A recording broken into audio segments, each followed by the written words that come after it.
नमस्ते स्टूडेंट्स, कैसे हैं आप सभी लोग। Hope you people are well and आप अपने एग्ज़ाम्स की तैयारी अच्छे से कर रहे हैं। आज हम लोग लेके आए हैं बायोलॉजी का चैप्टर। लास्ट चैप्टर है, चैप्टर 5 है बायोलॉजी का। साइंस का चैप्टर 13 है।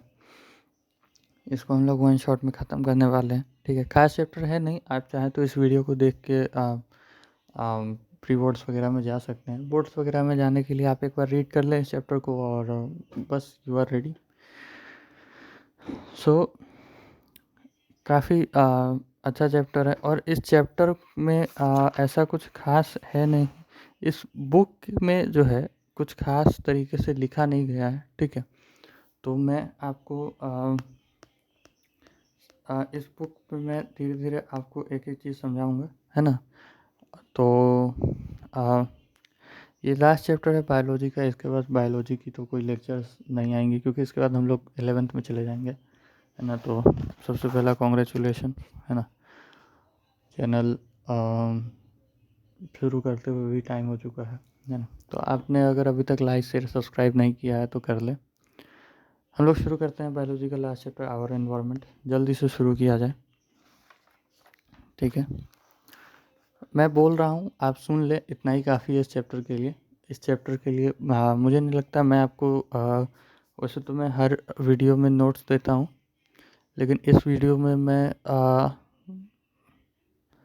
नोट्स ना भी दूँ तो फिर चल जाएगा। या मैं एक काम करूँगा, आपको मैं अपने हैंड रिटन नोट्स जो होंगे सो मैं आपको इस चैप्टर के लिए दे दूँगा, ठीक है।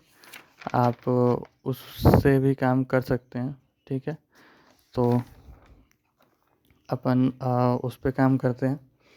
इस चैप्टर के मैंने हैंड रिटन नोट्स मैं बना दूंगा, आपको मैं डाल दूंगा। आप जब तक इस वीडियो को देख रहे हैं आपके पास नोट्स भी होंगे, आप इसके डिस्क्रिप्शन को खोलें, उसमें आपको हैंड रिटन नोट्स मिल जाएंगे, ठीक है। आखिरी चैप्टर है भाई, इसलिए अच्छे से एंड करते हैं, यही वाली बात है और कोई बात नहीं है। आवर इन्वायरमेंट आपका चैप्टर है। सबसे पहली बात, कोई भी इन्वायरमेंट क्या होता है। इन्वायरमेंट इस पृथ्वी को आप बोल सकते हैं, और इस पृथ्वी में ऐसा कोई ऑर्गेनिज्म नहीं है जो अकेले रह सके, मतलब अलोन रह सके। मतलब अगर किसी को खाना खाना है तो वो पेड़ पे डिपेंडेंट है, डायरेक्टली इनडायरेक्टली हम लोग भी पेड़ पे डिपेंडेंट है ना। चाहे आप नॉन वेजिटेरियन हो या वेजिटेरियन हो, अगर नॉन वेजिटेरियन है तो वो जानवर अगर उस पेड़ को खाएगा तो ही आप उसको खा पाइएगा। वेजिटेरियन है तो you are directly dependent on that, okay, है ना। तो सबसे पहला चीज़ है, मान लीजिए एक ट्री है। ट्री को एक बकरी खाएगी, ठीक है। उस बकरी को एक लायन खाएगा। ट्री जो हुई अपनी, सो हुई आपकी प्रोड्यूसर। ट्री ही मेन आपका खाना बनाती है। सारे ट्री, सारे बैक्टीरियाज आपको खाना सर्टेन बैक्टीरियाज आपको खाना बनाते हैं, बाकी सारे ऑर्गेनिज्म सिर्फ उन्हीं को खाते हैं। ट्री थी, उसको एक गोट ने खाया, फिर उस गोट को एक लायन ने खाया।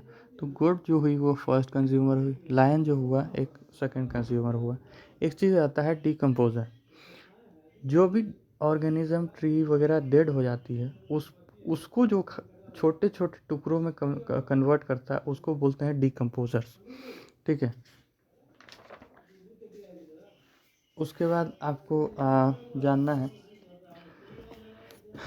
कि डिकम्पोजर्स क्या कहते हैं। ऑर्गेनिक मैटर को इनऑर्गेनिक फॉर्म में कन्वर्ट कर देते हैं, ठीक है। जैसे कार्बन के भरे भरे मॉलिक्यूल्स हो गया, मीथेन, है ना, इथेन, है ना।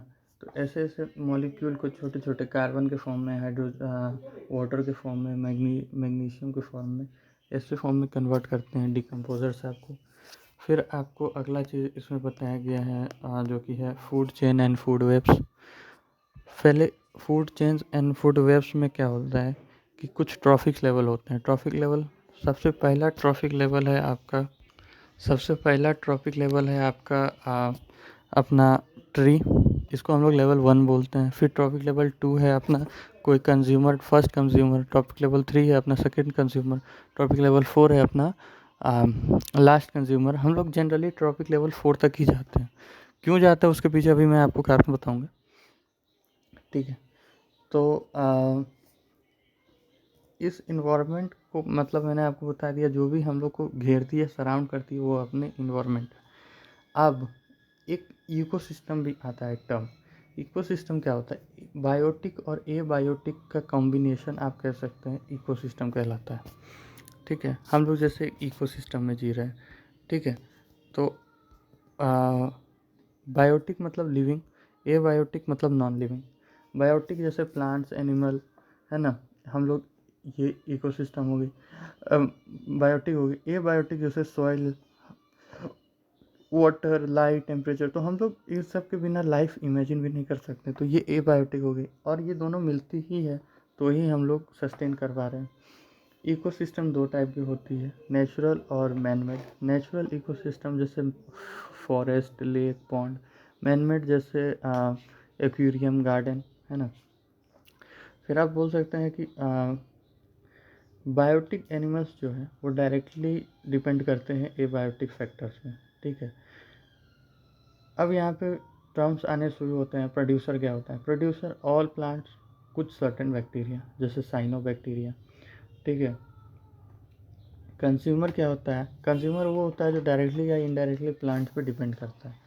फिर उसके बाद आपको आता है डिकम्पोजर्स। डिकम्पोजर्स क्या होते हैं? जो मरे हुए एनिमल प्लांट्स के बॉडी के ऊपर ग्रो करते हैं, उनको ऑर्गेनिक फॉर्म से इनऑर्गेनिक फॉर्म में तोड़ते हैं, छोटे छोटे फॉर्म में तोड़ते हैं,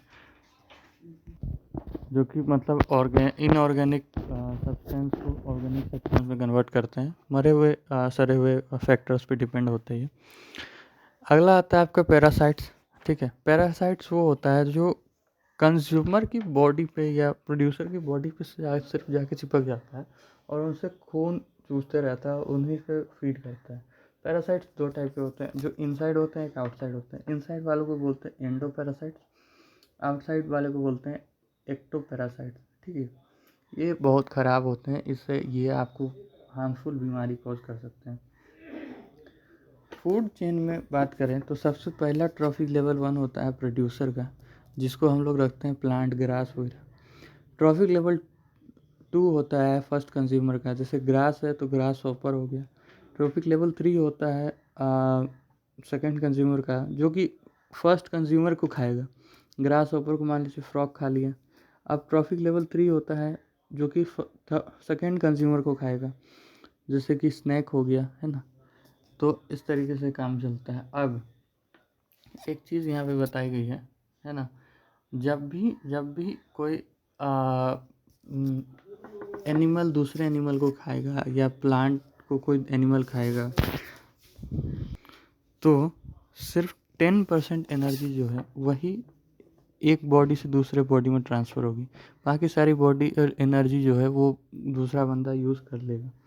जैसे कि फर्स्ट कंज्यूमर अगर 10,000 जूल बनाया, सेकंड कंज्यूमर सिर्फ 1000 जूल ले पाएगा, थर्ड कंज्यूमर सिर्फ 100 जूल ले पाएगा और लास्ट कंज्यूमर सिर्फ 10 जूल ले पाएगा। इसी कारण से सिर्फ लिमिटेड नंबर ऑफ कंज्यूमर हो पाते हैं। ठीक है, वो आंसर आपको मिल गया। ये एनर्जी जो है वो सिर्फ यूनिफॉर्मली चलता है, ऐसा नहीं होता है कि कहीं पे भी चल जाता है। प्लांट्स को एनर्जी बनाने के लिए सिर्फ 1% ही सन का एनर्जी चाहिए, उसके बाद वो प्लांट उस पर ही पूरा खाना बना सकता है। ठीक है, इसको बोलते हैं फूड वेब। फूड वेब में फूड चेन जैसे सिंपल चेन हुआ, एक के बाद एक के बाद एक। फूड वेब में कहीं से भी कोई भी किसी को भी खा सकता है, इस टाइप से फूड वेब होता है। नेचर फूड वेब पे ही काम करता है, फूड चेन पे काम नहीं करता है। ठीक है, जैसे हाँ, यहाँ पे मैं आपको बता दूँ, जैसे जो प्लांट को सिर्फ 1% चाहिए सनलाइट, यहाँ से यहाँ जाएगा तो 10% एनर्जी जाएगा, यहाँ से यहाँ जाएगा तो 10% एनर्जी जाएगा, यहाँ से यहाँ जाएगा तो 10% एनर्जी जाएगा। ठीक है, इस तरीके से काम करता है।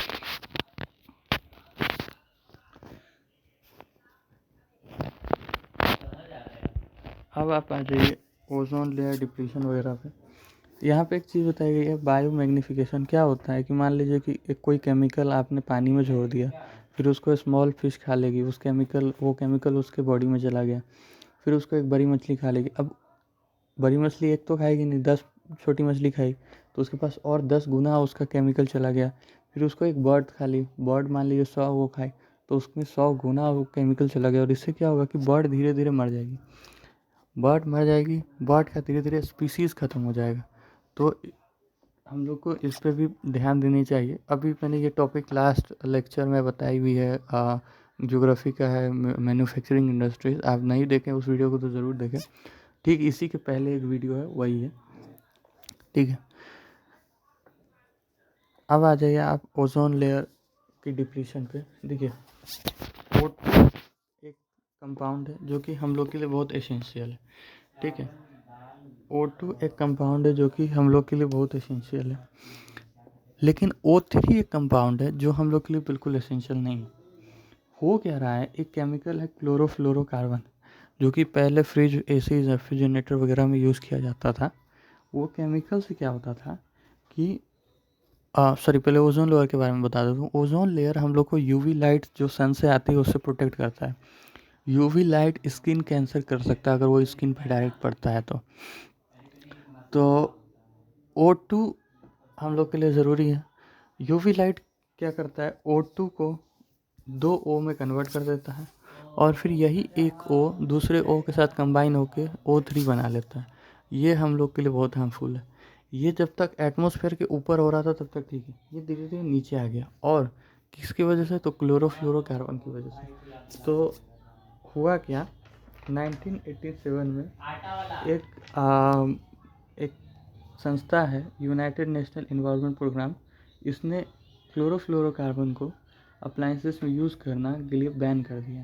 ठीक, अब दूसरा लास्ट है आपका मैनेजिंग गार्बेजेस। कचरा को मैनेज कैसे किया जाए। कचरा को मैनेज ऐसे किया जाए कि आप सबसे पहले प्लास्टिक वगैरह का यूज़ ना करें, ऐसी चीज़ों की यूज़ करें जो बायोडिग्रेडेबल, मतलब आसानी से नेचर में घुल जाए, ऐसी चीज़ों की यूज़ करें, है ना। इससे इन्वायरमेंट को प्रोटेक्शन होगी। दूसरी चीज़, नॉन बायोडिग्रेडेबल चीज़, प्लास्टिक्स वगैरह की यूज़ कम करें, यही बात। ठीक है, इस तरीके से आप गार्बेज को अपना हिसाब से बचा सकते हैं। So this how we and our biology, है ना। अपने बायोलॉजी को हमने ख़त्म कर लिया है। होप आपको पूरी बायोलॉजी अच्छे से समझ में आई हो। कोई डाउट हो किसी भी चैप्टर से, आप कमेंट करके उस चैप्टर का नाम और डाउट लिख दें अपना। कुछ भी हो कमेंट करें, है ना, रिव्यू कमेंट करें, सब्सक्राइब करें, लाइक करें, है ना। और बायोलॉजी की ये लास्ट वीडियो थी। अब इसके बाद चैनल पे एक और वीडियो आएगी अपनी केमिस्ट्री की, और साइंस अपना कंप्लीट हो जाएगा। फिर एक मैप वर्क है ना। तो अपना पूरा 10th का जो अपने अब हमने जिम्मा उठाया था सोशल साइंस और साइंस का, वो कंप्लीट हो जाएगा।